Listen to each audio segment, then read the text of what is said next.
Hello there, good evening. Welcome to News Night here on Metro Television. My name is Bridget Otu. Thank you so much for joining us for this week's edition of News Night. Let's begin with the headlines for tonight.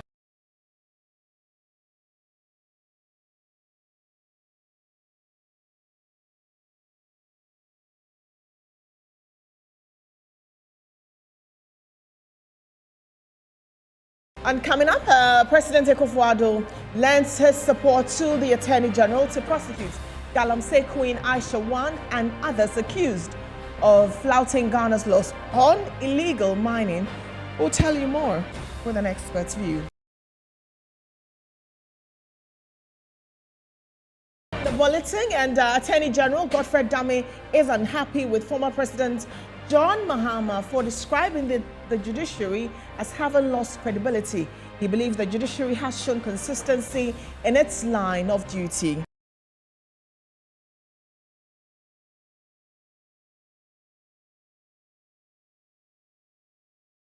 Office of the Special Prosecutor lifts ban on all auction sales it placed on the Customs Division.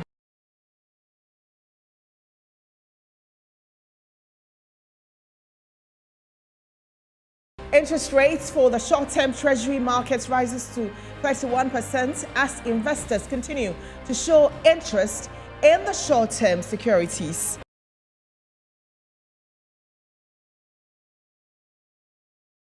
And on the international front, Guinea's military ruler, Colonel Mamadi Doumbouya, accused of complicity in torture. We have details of these stories and more for the next 60 minutes. Thank you very much for joining us.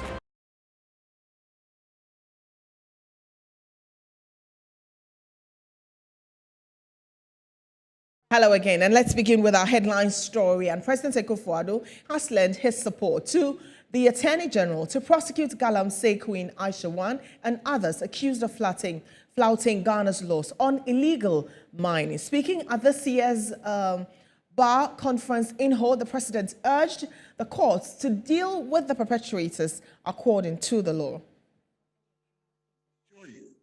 Of my full support to the Attorney General in his determination to prosecute Aisha Wan and her collaborators, who apparently insist on flouting our laws against Galamsey and illegal mining.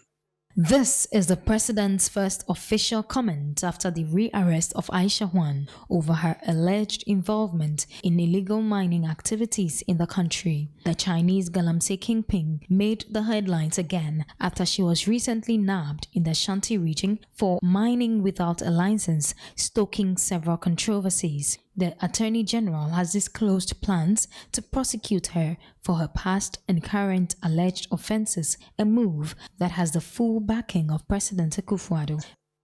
If they are found guilty, that the courts will apply the full rigor of the new amended Act 995, which has increased substantially the punishment for breaches of the law.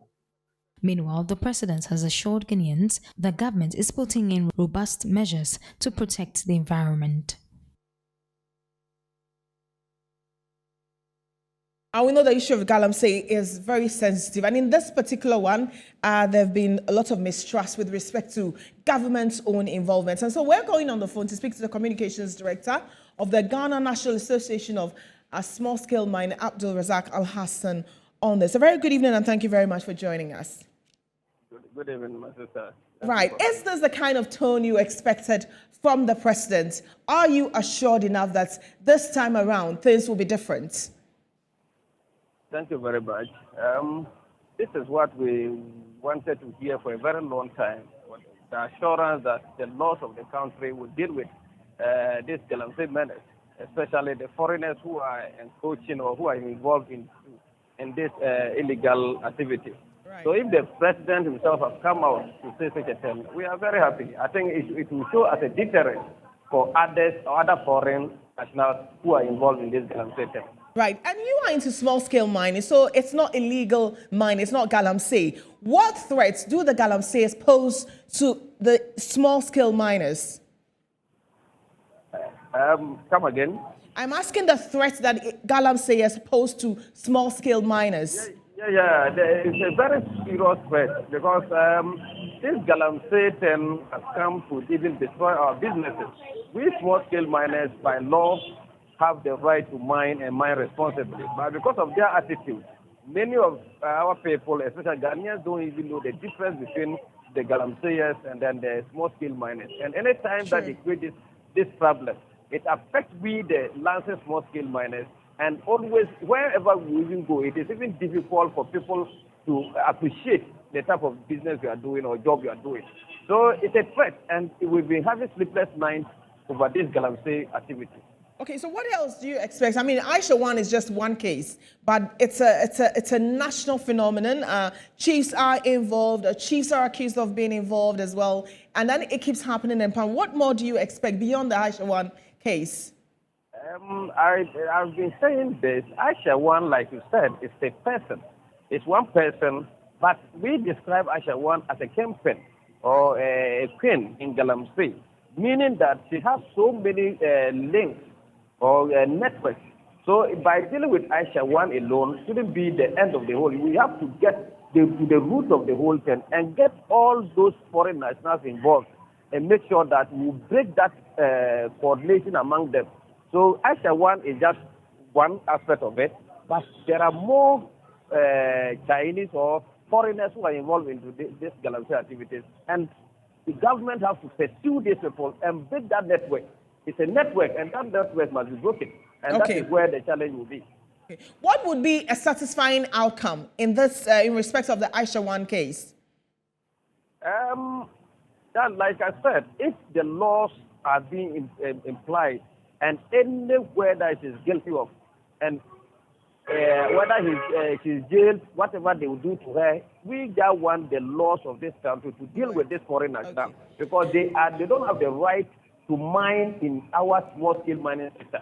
So likewise, this forest reserves and the water bodies. All right. So if foreigners who don't even have the right to even enter into the small-scale mining sector are now involved, the laws that they use against our own people in Ghana to be applied to the foreigners for them to know that, yes, they don't have the right to enter. Abdul Razak Alhassan, thank you very much for talking to us. We continue with the rest of our stories here, and also another headline story in respect of what the President Mahama said. And in what appears to be an indirect jab to former President Mahama, President Kufuor says his predecessors' constant disparaging comments against the judiciary are born out of selfish partisan interest. The president said it was no wonder that his 2020 election petition was unanimously thrown out, not because the judiciary was biased, but because he lacked sufficient evidence to back his case.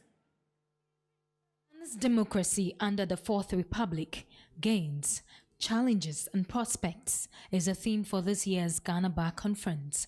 Speaking at the event, President Kufuor said despite its shortfalls in certain aspects, the 1992 Constitution has proven to spur Ghana's democratic credentials onto a path of growth. The President commended the media for providing an avenue for dissent. And who can testify that with all its difficulties, democracy is working for us more than any other. We jettison the culture of silence, and with that, we have done it with a long continuing noise. Having nothing to say on a subject was never part of the Ghanaian DNA, and we are demonstrating it loudly and clearly. The media in Ghana is coming to its own, and, quote, the silence has been replaced with a cacophony that now worries some. And so I say, to those who sometimes ask me whether I do not regret the role I played as Attorney General in the repeal of the criminal libel law, because of the sometimes savage, mindless attacks that I'm subjected to, I say that I have no regrets at all. He, however, criticized persons who attempt to underrate members of the judiciary. Just as government continues to implement policies to advance the rule of law and thereby reinforce the confidence of the people and shore up our nation's reputation as a country governed by the rule of law, there are some who have made it their political agenda to disparage systematically the image of the judiciary for selfish, parochial, partisan reasons. These are the plaintiffs who go to court, indeed to the highest court of the land, provide the skimpiest of evidence to back their claims, and yet insist that their claims be upheld, despite the elementary violation of the ancient common law rules for the discharge of the burden of proof that such a result would entail. It is no wonder that their claims were unanimously dismissed 7-0 by the apex court. The result of this case is in stark contrast to the result of a similar one in 2013, when the unsuccessful plaintiffs managed to persuade 4 out of a 9-member court to find for them. And yet, the earlier plaintiffs chose not to wage a political war against the court. Ghana is governed in accordance with the rule of law and not on the basis of political considerations. It is important that all of us, especially us lawyers who cherish the democracy we are building, to say no to such persons and guard jealously our democratic way of life, which we have done so much to bring into being. The president outlined a number of measures to help bridge the technology gap in the administration of justice, adding more courts will be commissioned across the country to fast-track justice delivery. And the Attorney General and Minister of Justice, Godfred Yeboadami, has taken a swipe at the former President Mahama for describing the judiciary as having lost credibility. Now, the minister says the judiciary has shown consistency in its line of duty for the country. His comment comes after the former President John Dramani Mahama took a swipe at the judiciary, tagging the third arm of government as corrupt and biased. So badly has the image of our judiciary deteriorated that many of our citizens openly make mockery of our justice system and of our justices. The phrase, "go to court," is these days met with derisive laughter instead of hope that one will truly get justice if he went to the courts. One of the scariest existential threats to any democracy is when citizens think their judiciary holds no value for them or no use to them. To the Attorney General, such comment from a former head of state is literally deplorable. The judiciary has shown consistently that it is the last line of defense for our country. It was thus with great dismay and embarrassment that I heard a person who has occupied the highest office of state, former President John Mahama, recently launched an unwarranted attack on the integrity of Ghana's judiciary. And I observed that this was really the latest installment of systematic and caustic attacks on our court by the former president, albeit unjustified.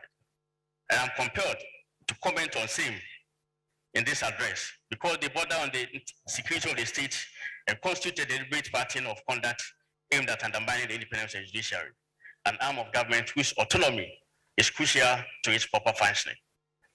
Such conduct is clearly deplorable, coming from one who has occupied the highest office of president and aspires again to that office. The Minister of Justice also spoke on how the judiciary should be protected at all times owing to its pivotal role in the development of democracy and rule of law. My dismay is founded more on the fact that I'm a lawyer, and every lawyer ought to be concerned about these kinds of views expressed by a political leader in this country. We cannot underestimate the enormity and complexity of the work of the judiciary.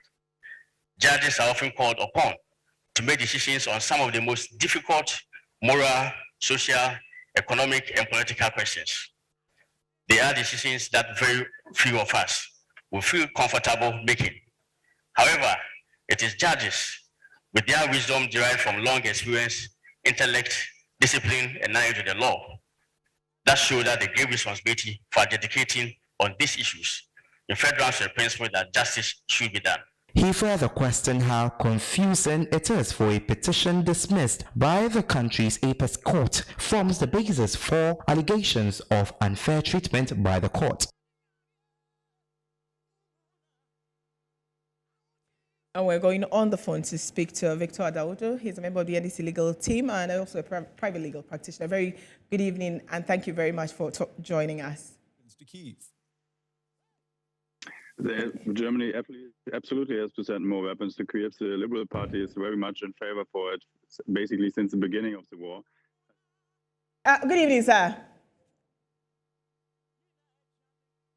If you could unmute your microphone or your phone, so we can hear you in the studio. Right, we'll try and work on the. Okay. So if you could just raise your voice a bit, we can barely hear you in the studio. Thank you. Right, we'll try and reconnect with Victor Adaudu on the comments by the AG, saying that the former president's comment is ill-intended and that it is because they lost the 2020 election. They were not prepared. It was incompetent claims that was presented. It's why there was a unanimous decision by the Supreme Court to throw their case out. We'll try and connect with him again. Very good evening and thank you very much for joining us.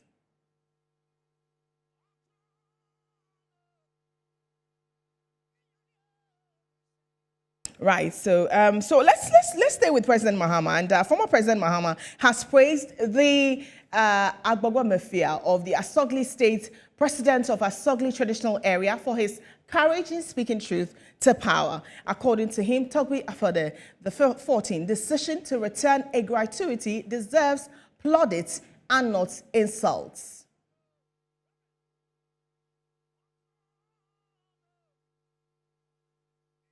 We'll bring that story to you in a bit, but we're staying on corruption. An anti-graft campaigner, Vitus Azim, says he absolutely agrees with former President Mahama's comments that President Kufuor has failed in the fight against corruption. Now, according to him, there is no fight against corruption in Ghana, as tackling corruption goes beyond mere promises. The former president, over the weekend, chastised the Kufuor-led administration for losing control of corruption fights. There's more in the following reports. Most recent Corruption Perception Index released by Transparency International showed that Ghana has failed to make significant progress in the fight against corruption. Between 2020 and 2021, Ghana maintained its score of 43. Further revelations of financial irregularities in the Auditor General's report also indicated a fraction of corruption. Speaking at the 2022 edition of the Asogli Yam Festival, former President John Dramani Mahama said the Kufuor-led administration has failed in its fight against corruption. The NPP government has completely lost control of the fight against corruption. President Kufuor, in his inaugural address, promised to protect the public purse.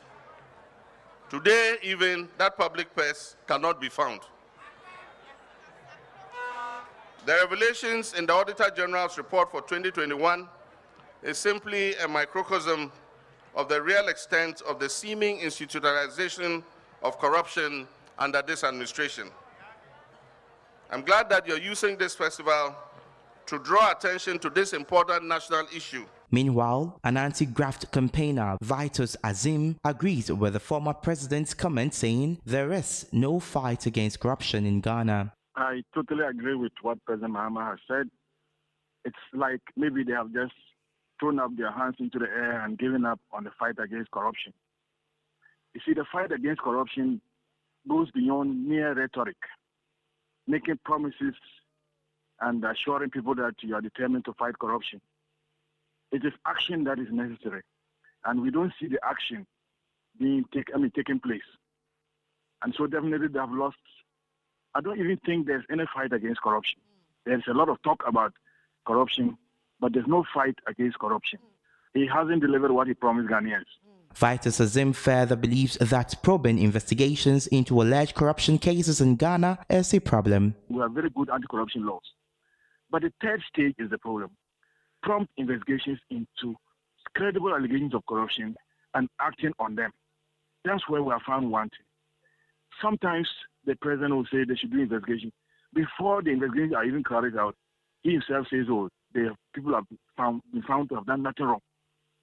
And then where we expect action, the action is not coming. The former president therefore called for ethics in dealing with the conquer. And the Office of the Special Prosecutor has now lifted ban on all auction sales it placed on the Customs Division. The ban was instituted after the Commissioner of the Customs Division failed to produce some pertinent documentations needed to aid the Special Prosecutor probe corruption allegations against the Commission. My colleague Kenneth Jesse has more. The Office of the Special Prosecutor has lifted the ban on the sale of auctioned goods almost a month after that ban took effect. Now, if viewers will recall, on 19th August 2022, the Office of the Special Prosecutor directed the Commissioner of the Customs Division of the Ghana Revenue Authority to halt and discontinue all auction sales to assist with investigations into suspected corruption and corruption-related offences in respect of auction sales of vehicles and other goods by the Customs Division between 1st July 2016 and 15th August 2022. Now, in a press statement dated 12 September 2022, the Special Prosecutor said his office has reviewed the directive as follows. 1. The Customs Division may commence auction sales of vehicles and other goods from Monday, 12 September 2022.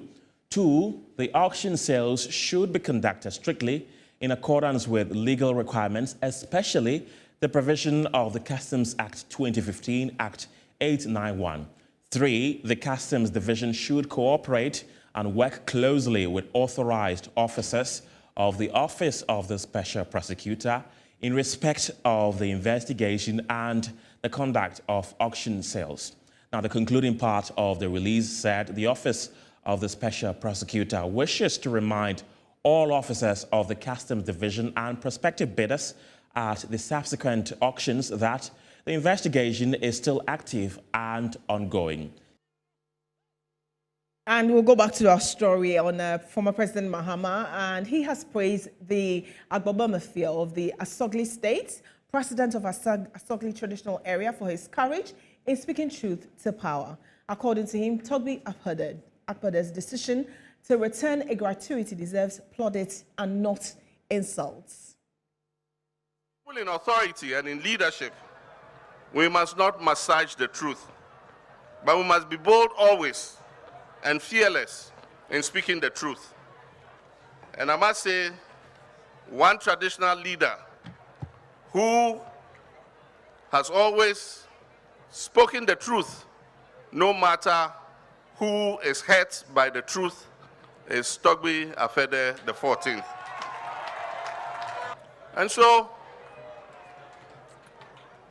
when a traditional ruler and a former member of the Council of State returns a gratuity that was paid to him because he thinks it was not necessary and he didn't deserve to have that money paid to him, he should receive acknowledgements and gratitude and not insults.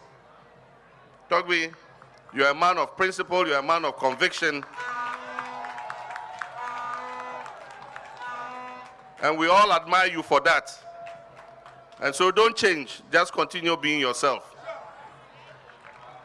As I said recently, I want to assure all Ghanaians that the next NDC administration, as I've recently said, will revisit the matter of Article 71 emoluments, especially the issue of ex gratia payments and the size of government, to cut down on expenditure as a way of protecting our scarce resources. Togbi has been a powerful pillar in the development of our dear nation, and as a distinguished businessman and a respected traditional ruler who has served as president of the Volta Regional House of Chiefs and also the immediate past president of the National House of Chiefs. He's never shied away, as I said, from expressing his views on critical national issues. Ghana is the only country we have. We must therefore work hard and do all we can to protect it from abuse from whichever quarters that may come. Right, our technical team have sorted our lines and we're going to engage a private legal practitioner, Victor Kujoka Adaudu. A very good evening and thank you again for joining us. Hopefully we have a better sound now. Yeah, it's a pleasure. Can you hear me now? Yes, I can. It's loud enough. Thank you very much. So the AG says that the petition presented before the court in 2021 was a bundle of incompetent claims devoid of any substance. And it is the reason why President Mahama is casting doubt on the credibility of the judiciary. What would you say to that?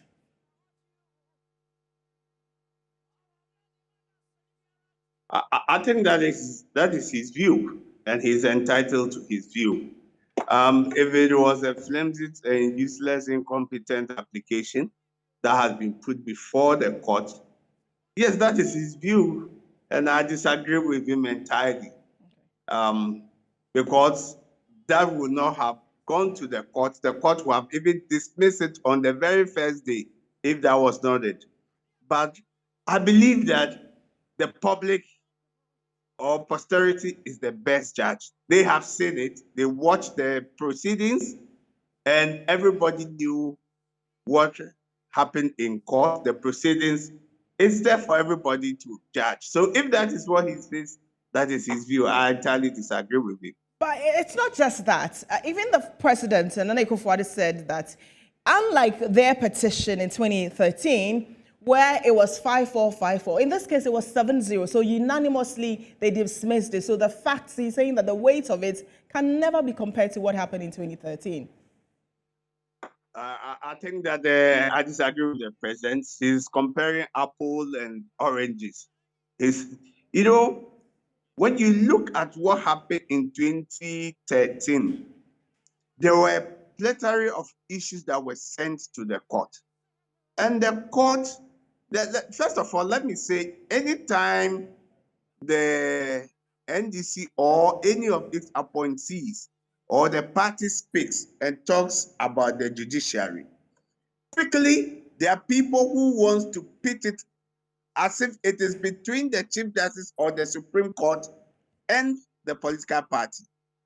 The Supreme Court alone is not the judiciary. The judiciary has been defined, which shows that it is the superior courts, High Court, Court of Appeals, Supreme Court, and we have the lower courts. That is what forms the judiciary. Anytime there's something being said about the judiciary, all everybody does is to draw a wedge between the Chief Justice, the Supreme Court, and the person who tried to criticize or say something about the judiciary. I think that is misplaced. And there has been trying to draw this, it will not work. It will not. Hello? Yes, we can hear you. Please go on. Yes. So I wanted to come in here and ask that. How were you expecting this comment to be received? How do you think government or the judiciary itself should view such comments? Because they are not above criticism, as they say. There have been scientific pools. There had always been scientific. The CDD has done it. Professor Tuguba did a research. Even the National Security Minister has been on oil. Is on record to say that things that are happening is a security threat. When somebody has made an observation, why is it that it is only when an opponent, political opponent, makes this observation, then there is an issue? Why is it that the National Security Minister made this observation? It was no issue. I think that this is an observation. CDD has said it. The Perception Corruption Afrobarometer has been done. Professor Atuguba about appointment to the judiciary. These are all scientific research that has been done. And it's a fact. Now, you see, the issue, it's not only about, anytime they say it, it becomes an election, what the Supreme Court did. That is the reference point. That is not the only issue they are talking about. And it is a deliberate attempt that anytime somebody from the opposition or the party talks about the judiciary, then it is between the Supreme Court or the Chief Justice and the party. I think that we need to go above that. The results that we see, not when they are saying it was being criticized, the bar is a professional association. The Ghana Bar is a professional association. When the lawyers who sympathize or are members of the NDC opposition party decides that we will not be within the bar and be doing political activities, right, it is not good. It needs to remain a political activity. Okay. And because we are associated, we want to have our own meeting and invite the former president. He comes and he makes an observation backed by scientific proof, scientific research, and says this is his view, observation. All right. And nobody, when he makes that observation, now he attacks the judiciary. Anytime they make any observation coming from the opposition, it means it's an attack on the judiciary. I think that. Thank you. Thank you very much. Thank you very much for talking to us. That's all time would allow us for. We'll engage him later on in our subsequent bulletin. Victor Kwadwo Adaudu is a private legal practitioner and needs to make an urgent call, but you realize you don't have credit, or your very important conversation was cut short because you ran out of credit or airtime. Well, there is no need for all the stress, because all you have to do is go on MTN and dial *506# and you get to borrow credit on MTN extra time. The best part is you can also borrow data by dialing the same number *506# and you can bundle data wherever or whenever you run out to continue browsing. As always, your conversations don't need to end. Borrow extra time now and enjoy the things you love on your favorite network, MTN. We'll be right back with more. And I mean, who say, or sponsor boy, no, I mean, who send a papa, and within a mammy dimisica, a quarter or born abaso, or born abaso side Nico to front me, who said, and I mean, say a papa, and within a mammy, and I do Mujidi and a minia into a mammy dimisica and a quarter, and then a mamma blab by a bus, I say you, mini baby, say, yes, can go hospital.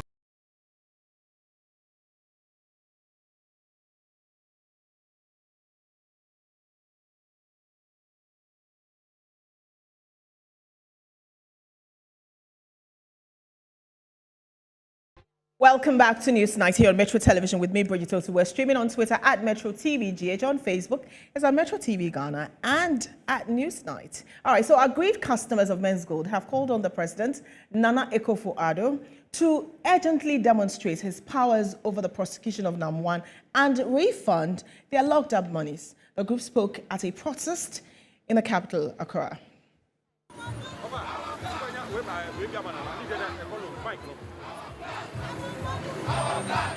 Their protest comes on the back of unpaid monies expected to be reimbursed to them after their investment firm Men's Gold was shut down by the Securities and Exchange Commission 4 years ago. The embattled Men's Gold customers marched through the principal street of Accra from the Tema Station area to Black Star Square to present their petition to a representative of the government. Chanting songs of desperation and anger, the aggrieved customers say their livelihoods keeps worsening by the day. It was Nanado that made me trust Nam1. I saw him award him. I saw him take him to Otumfuor in the Ashanti region. So I thought it was legitimate business. Now my whole life is messed up. I don't have money for anything.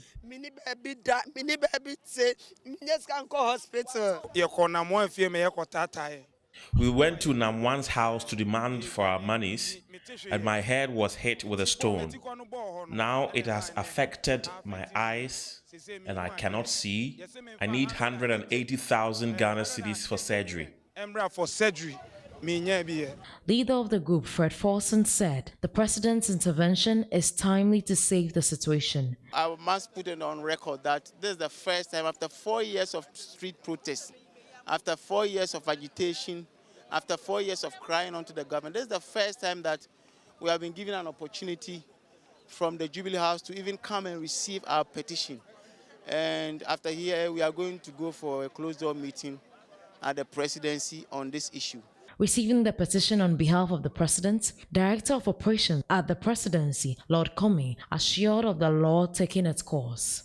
Let's be proud that as a nation, our laws are working, and that is why Yoko, for instance, had to go into that detail in bringing him on board. I'm sure as I speak now, all his assets are on record. As to its value, it will be difficult for me to tell. I think that as we speak now, the courts would know, because before you put somebody before court, a lot of evidence must have been established before his process.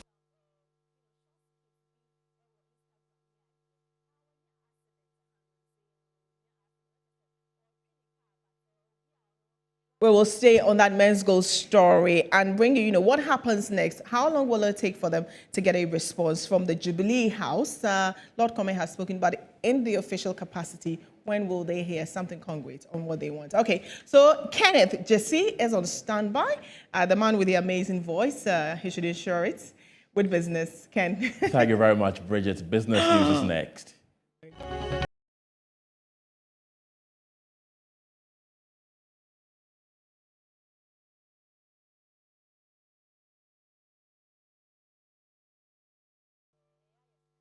Hello again. Now, interest rates on the short-term Treasury market has risen to 31% as investors continue to show interest in the short-term securities. Though government exceeded its target for the 13th week running, the cost of repaying these loans will soon go up. Since inflation began rising about 5 months ago, interest rates have also been rising consistently to compensate investors. This has boosted investor interest in Treasury bills. However, the rise in interest payments is a matter of concern to many economists, analysts, and market watchers.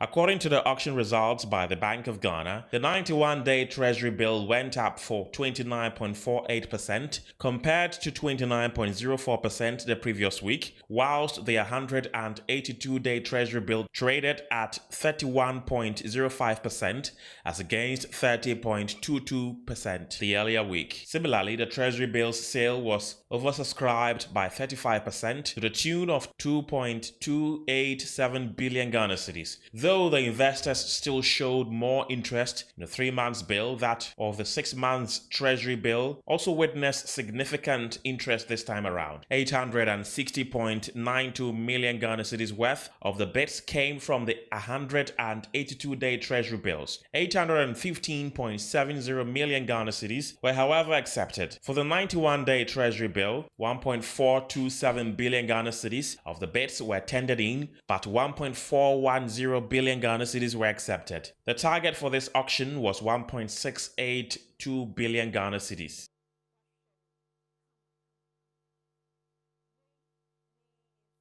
And the Bank of Ghana has issued a strong warning to banks and specialized deposit-taking institutions to ensure fairness and transparency in the delivery of information via digital platforms. The new directive is contained in the Disclosure and Transparency Guidelines for digital financial services and products provided by these parties. The proliferation of mobile devices and access to technology has created a viable environment for the development and creation of services based on these devices and technological platforms. This is being done to protect consumers who use digital financial services by ensuring that institutions that provide these services do so in a transparent and fair manner by disclosing to the customers and prospective customers all the information that is necessary to enable the consumer to make informed decisions about the product. According to the Disclosure and Transparency Directives for digital financial services and products provided by banks, specialized deposit-taking institutions, and non-bank financial institutions 2022, digital service providers must ensure that all materials provided to consumers are clear, complete, accurate, understandable, and not misleading, regardless of the delivery channels. The central bank insists that, in the case of continuous breach, an additional penalty of not more than 50 penalty units shall be imposed for each day the breach continues. And now oil prices fell on Monday with a global fuel demand outlook overshadowed by COVID-19 restrictions in China and the potential for further interest rate hikes in the United States and Europe.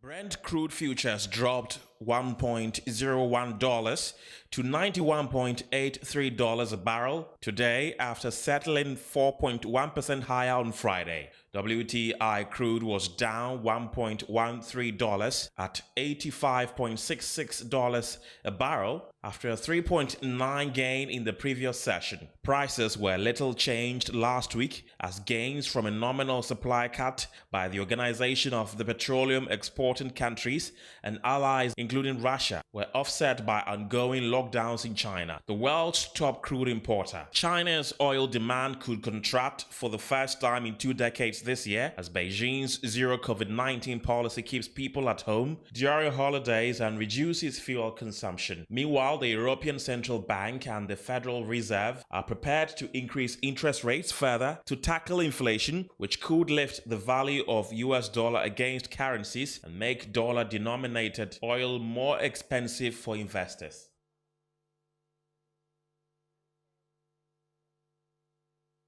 And that's it for business. My name is Kenneth. Jesse will return shortly from the break with the latest in sports. Stay tuned.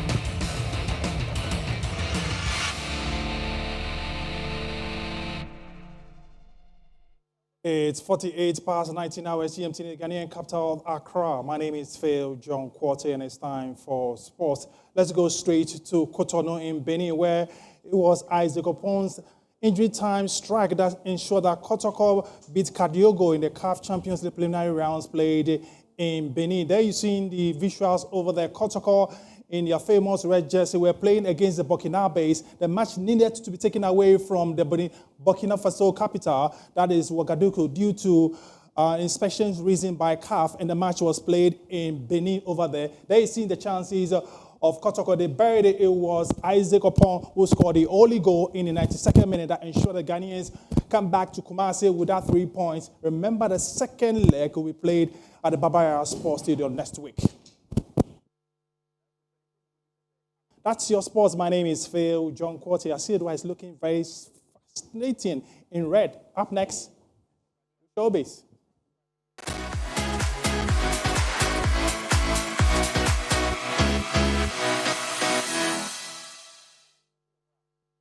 My name is Kwadwo Owusu Afriyie, and it's time for entertainment news. Comedian Obi Amponsa has won the Comedian of the Year at the 3rd edition of the Comedy and Poetry Awards held in Accra. Let's take a look at some of the winners.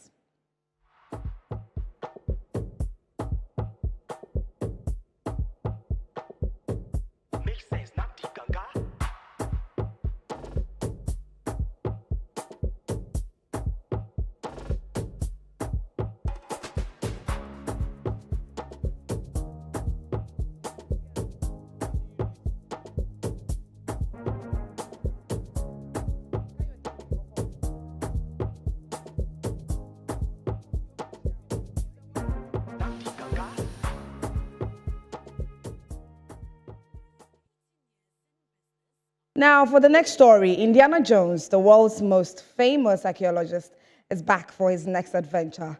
Kathleen Kennedy, the president of Lucasfilm, debuted the first teaser footage for the new, still untitled film during the studio's presentation at Disney's D23 Expo on Saturday. Although the video showed to the crowd has not been released to the public, the footage showed Indiana Jones meeting up with his old friend Salah and had many great action sequences, including one that had star Harrison Ford riding a horse through New York City and onto the subway tracks. The film, which has Ford reprised the role of Dr. Jones more than 40 years after he first donned the hat in 1981's Raiders of the Lost Ark, hits theaters June 30, 2023. Well, that's it for entertainment news. My name is Kwadwo Owusu Afriyie. Bridget? Thank you very much, Kwadwo. International news is next.